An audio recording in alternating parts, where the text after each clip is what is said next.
Neste momento, Deus, através desta emissora, leva até você mais um programa de fé, com mensagens, hinos e orações a seu favor.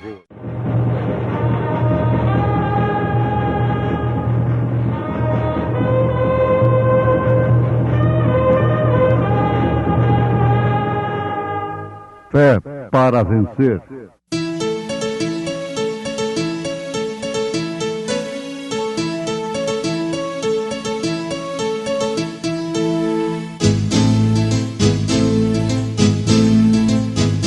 Mensageiro, Deus enviou o seu profeta, seu profeta Este som de alarido retumbando está,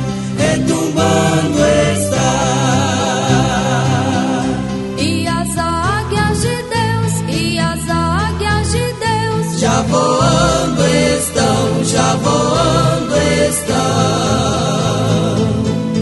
William Branham foi seu nome e Deus foi com ele, E a coluna de fogo sempre lhe seguiu. A palavra ele pregou, Com fidelidade. Mas o Altíssimo não habita em templos feitos por mãos de homens, como diz o profeta: o céu é o meu trono e a terra o estrado dos meus pés. Que casa me edificareis, diz o Senhor, o qual é o lugar do meu repouso? O profeta de Deus visita o México. Ouvintes amados, Jesus Cristo disse em São Mateus, capítulo 23, versículo 34, em um sermão muito duro, pois ele estava censurando não as meretrizes, não aos ladrões, mas sim aos escribas, aos fariseus, aos sacerdotes, à religião. Enquanto se combate o crime, o roubo e demais coisas que causam prejuízos sociais, não tem problema. Mas quando mexe com estas coisas, com esse setor, que é a causa principal do outro setor, dos crimes e dos roubos, da prostituição, então aí é diferente. E a reação dos fariseus, de homens impecáveis, a reação dos sacerdotes mostrou que de fato Jesus estava falando a verdade acerca deles. Sempre foi assim. Pela reação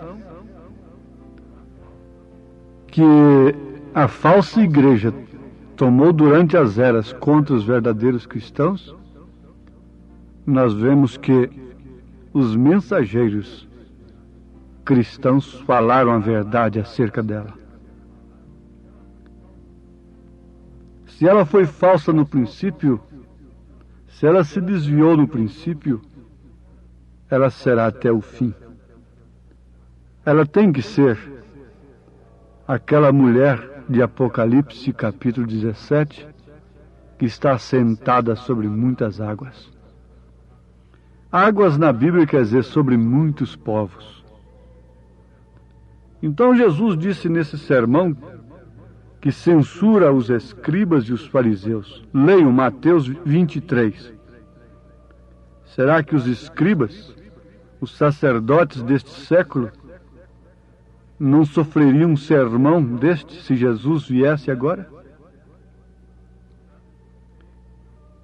Portanto, eis que eu vos envio profetas, sábios e escribas, E a uns deles matareis e crucificareis, e a outros deles açoitareis nas vossas sinagogas, e os perseguireis de cidade em cidade. Aqui o próprio Jesus Cristo está prometendo que enviaria profetas, sábios segundo Deus, escribas, porque depois nós tivemos Paulo escrevendo a Bíblia, tivemos outros escribas, os escribas do Novo Testamento. Então não findou ali, a lei não findou ali, como também os profetas. Simplesmente a sua etapa. Agora ela deveria ser cumprida para que fosse introduzida a graça. Mas a graça deveria ser anunciada, como a lei tinha que ser anunciada. E se a lei exigiu profeta para ser anunciada, para ser vivificada, para ser anunciada, para ser cumprida por Deus, isto é, exigida, clamada. Os profetas somente tinham coragem de falar a palavra de Deus no seu espírito, na sua unção. Também a graça. A graça não ficou para manufaturados, ficou para profetas de Deus, que são chamados pelo Senhor. Eu falei no início, o profeta desta era visitou o México. Ele visitou vários países do mundo. Na Escandinávia, na Finlândia, cumpriu-se uma visão que muitas centenas de pessoas tinham escritas nas páginas brancas de suas Bíblias, lá na América do Norte. Ele teve uma visão que uma criança seria ressuscitada logo após um desastre terrível de carro. Passado o tempo, então, viajando na Finlândia, país que estava sob domínio de soldados comunistas, ele viu ali na estrada, na entrada de uma cidade, não sei como, as pessoas, um caminhão por ali, e a criança esbagaçada, com as veias estraçalhadas, os olhos projetados, sangue saindo pelos ouvidos, pela boca, pelo nariz, pelos olhos. Criança morta, caminhão passou por cima, lá na Finlândia. E naquela hora o Espírito de Deus veio sobre o profeta e disse: aí agora é a hora. Ele disse para o irmão que estava com ele, o irmão Udi: abra a sua Bíblia e leia essa visão da ressurreição do menino. Ele leu e ali eles oraram, e chegando onde estava o corpinho morto ali, esbagaçado, disse: eu vou mandar essa criança se levantar em nome de Jesus Cristo. E se ela não se pôr de pé, eu porei uma placa nas minhas costas escrita: sou um falso profeta. Mas ali ele orou e ordenou que a criança levantasse. E a criança se levantou, com testemunho de todos que estavam ali, sem nenhum risco, sem nenhuma cicatriz no seu corpo, perfeitamente como era antes. O povo quis agarrá-lo, rasgar a sua roupa, tocar nele, pensaram que era Deus que estava ali novamente. Os soldados russos, chorando, disseram: vale a pena crer num Deus que ressuscita os mortos. Visitando a África, de onde um grande evangelista mundial das denominações voltou decepcionado, desafiado pelos pagãos, ali ele, o profeta desta era, desafiou o paganismo, curando um homem que era cego há muito tempo, cego de tanto adorar o sol. Ele desafiou aqueles sacerdotes Foi feito um exame médico antes. Os médicos, a junta médica constatou que de fato o homem era cego há tantos anos, que não tinha possibilidade de enxergar. Mas logo ele disse: se esse homem enxergar, vocês crerão que Jesus Cristo é o Salvador e abandonarão seus ídolos? Eles aceitaram o desafio. Ó ouvintes, lá estavam 19 classes de tribos, de religiões pagãs. E muitos levavam seus ídolos de barro. Foi uma poeira que levantou quando aquele cego começou a enxergar e gritar, porque o povo começou a quebrar os ídolos. Um profeta visita a África. O nosso tempo não nos permite tecermos comentário sobre outros lugares por onde ele passou. Mas ele foi ao México. E como ele foi ao México? De que maneira? Sim, ele conta que um grande guerreiro mexicano, um general de 4 estrelas do governo mexicano, esteve na América do Norte nas reuniões, o general Valdena. E lá, em uma das reuniões do irmão Branham, o profeta desta era, aquele general recebeu o batismo com o Espírito Santo. E assim que regressou para o México, ele continuou clamando para que o profeta fosse ao México. E então o profeta decidiu ir ao México. Mas o que aconteceu? O general tratou a reunião. A reunião deveria ser na arena, onde tem as touradas, não é? Então tudo ficou tratado. Ele deveria ter uma força muito grande, policial, para poder entrar ali. E foi isso que aconteceu. O presidente, a pedido do general, pôs tudo à disposição. Mas o que aconteceu? Enquanto tudo estava sendo tratado, um dos grandes bispos foi até o presidente e disse para o presidente: Senhor, eu compreendo que você está colocando para dentro um homem que não é católico. O presidente lhe respondeu: sim. O que tem isto? O bispo disse: o senhor não pode ter um homem como este aqui. Este governo nunca imaginou fazer uma coisa como esta. Vamos ver o que respondeu o presidente. Sob a orientação do general Valdena, o presidente disse: esse homem é um homem de respeito. Não há mal algum ele vir ao México. O bispo disse: sim, mas ele não é um católico.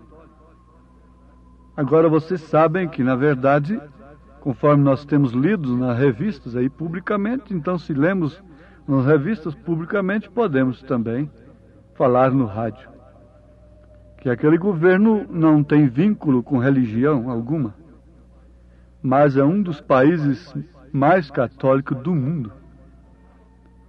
E então o bispo estava muito preocupado com a ida do profeta no México. Ele apelou como um escriba, o fariseu, apelou naqueles dias. Eles disseram: veja essa gente que acompanha Jesus. Veja se tem algum príncipe no meio deles. Veja se há algum intelectual no meio deles. Foi justamente o que o bispo disse para o presidente. Em último caso, quando ele viu que não tinha jeito, o general Valdena disse: mas a arena vai encher, nós vamos ter muitas pessoas, milhares de pessoas clamam para ouvir este homem aqui no México. Então o bispo disse: que tipo de pessoas são estas, Senhor? Somente os ignorantes. Estes são os que vão ouvir a uma pessoa como aquela. Então, naquela hora, o presidente tomou a palavra e disse para o bispo: Senhor, vocês têm essa gente por mais de 500 anos. E por que eles ainda são ignorantes? Aquilo foi o suficiente, ouvintes.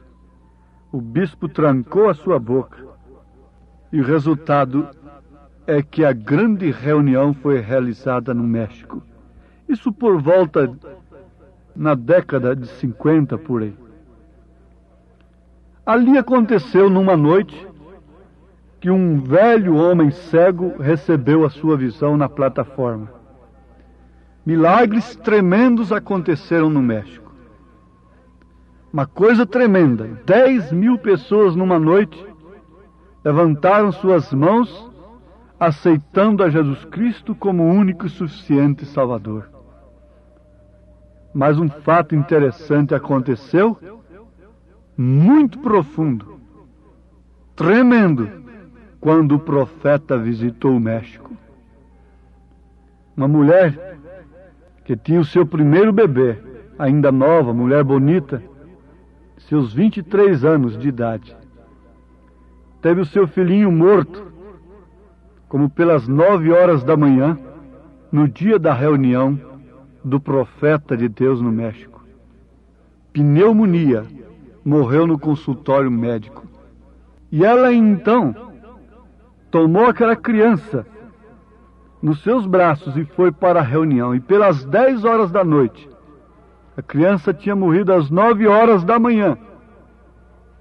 Isso aconteceu quando o profeta visitou o México. Ela conseguiu chegar onde estava o profeta. E de que maneira? Lutando tremendamente. Os cooperadores tentavam segurá-la. Ela passava entre as pernas dos homens, segurando aquela criança morta de um lado, com seu cabelo todo desmanchado, suja de rolar no chão, passando entre as pernas das pessoas. Em total desespero, o filho do profeta que eu ajudava disse: papai, tem uma coisa tremenda acontecendo. E como vamos fazer? Ela quer cortar a filha e esse povo vai ficar revoltado. Depois de alguns comentários, o profeta teve uma visão e disse: deixa que a mulher venha. Oh, ouvintes, estamos falando simplesmente a verdade. Naquele instante não houve um terremoto, que é sinal de maldição, sinal de fim, sinal de desgraça, sinal de juízo sobre a terra. Mas houve uma ressurreição. O profeta viu aquele menino sorrindo. E então ele disse que ela se pôs de joelhos e tirou um terço e começou a rezar. Ele disse: deixe isto, creia somente em Jesus Cristo. E ali estava um outro homem que tinha sido ressuscitado, assistindo à ressurreição também de outra criança. O profeta falou o seu nome. E ele pôde ver que o mesmo Deus que tinha ressuscitado aquele homem, agora ia ressuscitar aquela criança. E o resultado, ele orou e a criança começou a gritar. E agora, o que fazer? Como controlar? As próximas reuniões ele tinha que entrar amarrado por uma corda, descendo por cima de alguma coisa na plataforma. Mas eu quero, sem tempo algum, como nós não temos, para minuciar, para contar estas coisas de uma maneira mais minuciosa, mais detalhada, perguntar: onde está o Deus de Elias? Onde está o Deus dos profetas? Onde está o Deus dos apóstolos? A Bíblia diz que Ele é o mesmo ontem, hoje, eternamente. E o que me faz mais alegrar o coração é de saber que Deus tem enviado esse profeta no espírito de Elias, porque é a promessa dele para restaurar todas as coisas que o gafanhoto comeu durante as eras. Não plantar uma nova coisa, mas restaurar o batismo original, a fé original no Deus Uno. Restaurar a fé a ponto desta noiva ter a fé da ressurreição, a fé arrebatadora, o poder da ressurreição tem que ser restaurado no meio do povo de Deus. Porque não haverá arrebatamento sem ressurreição. A voz do arcanjo é o corpo de Cristo, chamando aqueles que dormem no Senhor. A morte tem se tornado a menor coisa para o verdadeiro cristão, quando ele recebe de fato o Espírito de Cristo. E no Espírito de Cristo está tudo que é vida, tudo que é poder, não simplesmente uma curazinha, não simplesmente a solução de um probleminha, mas está todo o poder das Escrituras, o poder da ressurreição, fé da ressurreição. Amém.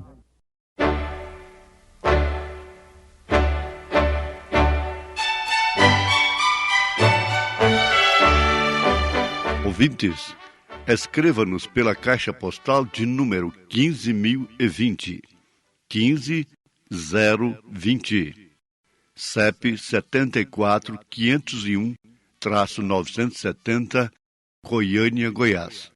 O nosso endereço na internet é www.apalavraoriginal.org.br. Volte a nos ouvir amanhã novamente neste mesmo horário, nesta emissora, se o Senhor nos permitir, com fé no Filho de Deus, a fé que vence o mundo.